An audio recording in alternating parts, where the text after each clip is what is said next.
baarlamaanka ismaamul goboleedka Gaarisa ayaa aad u cambaareeyay tacdiic ciidanka difaaca ay u geysteen nin ka mid ah dadka xoolo dhaqatada ah ee ku dhaqan waaxda Singaayulu oo ka tirsan degmada Ijaara kadib shir jiraa'id oo ay ku qabteen magaalada Gaarisa galabnimadii shalay ayaa waxay ugu baaqeen in dawladda ay ka rarto xerada ay ciidanka amniga ku leeyihiin Singaayulu ayna cadaaladda hor keento askartii ka dambeysay falkan. waxay sameeyeen shalay arrin aan loo dulqaadan karin dadweynaha ama dawladda ma aragtay ay u dulqaadan karin arrintaas oo lagu sameeyay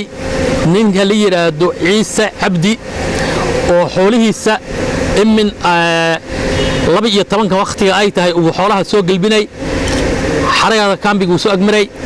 inay ariga ay ka daba qabteen la weydiiyay maanan arkinay dhaheen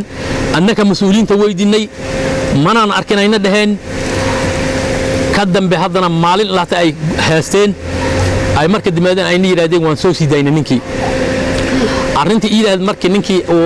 uu imaadana jirkiisa oo dhan baa dilan waa jir dileen waa nin aan gadaal u fadhiisan karin lugaha ku istaagi karin waa un shafka uu ku jiifo wax kale uu sameyn karo male gadaal uma fadhiisan karo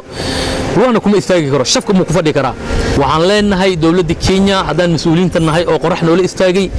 dawladda waa ciidankaas inay meesha soo dhaafiso maayo ciidanka uma hayaan wax inna to hayraahda dadweynaha waxa u hayaan male waxaan dhibka ahayn ay u geysanayeen mahayne wax faa'iido ay u hayaan male weenka la soo joogan nominatorka county assembly waxaan leenahay arrinta waa arrin aad u foolxun ha laga soo qaado militariga meesha degan yihiin shaqo kale culus ama fiican ah loo dhiibto oo dawladda kor ka ilaaliyaan interior cabinet dad kale ku bedelo jeesiyo daarabta geyso yaa waxaan leenahay dawladda Kenya haday dawladnimo iyo nidaam iyo dastuur u jiro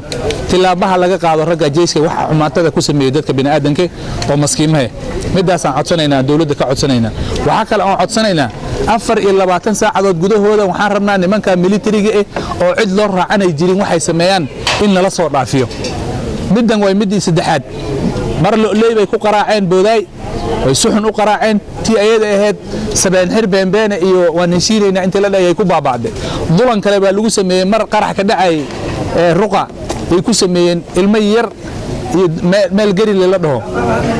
marka waxaan leenahay intan ka badan uma qaadanayno hanala soo dhaafiyo ciidanka amniga Kenya ayaa aalaba lagu eedeeyay inay bartilmaameed ay ka dhigtaan dadka rayidka ah marka ay weeraro kala kulmaan kooxda Al-Shabaab ee ku dhuumaaleysta deegaanada u dhow xadka Kenya iyo Soomaaliya. Bashiir Ahmed Daqane, Honkebel TV, Garissa.